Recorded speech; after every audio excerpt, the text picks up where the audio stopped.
হ্যাঁ রাজু ভাই, এগুলা কি পাইপ দিয়ে কাজ করলেন এগুলা? ভাই এলা সিবিসি পাইপ, সবাই এলা পাইপ দিয়ে কাজ করে না, যারা বোঝে তারা করে। ও তাই? আগে তো দেখছি সবসময় সবুজ পাইপ দিয়ে কাজ করছেন। আগে সবুজ পাইপ দিয়ে কাজ করা হচ্ছে, প্যাঁচের কাজ অনেক সময় সমস্যা হয়, এলা ও একবার এগুলা সিপিবিসি অনেক ভালো না? এগুলা টাইলসের ভিতরে যেগুলো থাকবে এগুলা সব সিপিবিসি দিছেন। সিবিসি। ও তাহলে এই বাথরুমের কাজ কমপ্লিট?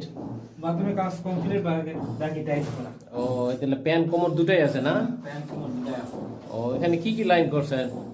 এটা একটা পানির লাইন, একটা মোটর লাইন, একটা গিজারের গরম লাইন। গরম পানির লাইন উপরে ফলসাদের উপর থেকে একটা টাইবা দিয়েছেন, একই পাইপ দিয়ে। হ্যাঁ, সিপিবিসি দিলে এগুলো এক্সট্রা কোনো পাইপ দেওয়া লাগে না, ওই পাইপ দিয়ে আপনি গরম পানি আসতে পারবে। তাহলে অবশ্যই যারা এগুলা কাজ করবেন বাথরুমের ভিতরে সিপিবিসি দেওয়ার চেষ্টা করবেন, কারণ এটা গুণগত মান অনেক উন্নত আর নতুন প্রযুক্তিতে তৈরি। আর সিপিবিসি মতো আর একটা অন্য পাইপও আছে, কিন্তু ওগুলো আপনি অবশ্যই জেনে শুনে জেনে বুঝে কিনতে হবে। সিপিবিসি ওটা আলাদা জিনিস। আর একটা আছে আপনার হচ্ছে প্লাম্বিং, ওটা ওটা কিন্তু সিপিবিসি না। অবশ্যই আপনাকে এইরকম দেখে সিপিবিসি লেখা দেখে পাইপগুলো কিনতে হবে। পাইপের মধ্যে দেখবেন লাল দাগ আছে, আবার পাইপগুলোতে লেখা আছে সিপিবিসি।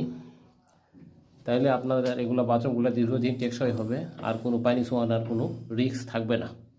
তো ঠিক আছে রাজু ভাই, কয়টা বাথরুম কমপ্লিট করছেন? তো এটাও কমপ্লিট করে ফেলে দিচ্ছেন? ও খালি টাইস করা বাকি আছে না? সব শেষ, ফ্যান বসানো সব শেষ। ঠিক।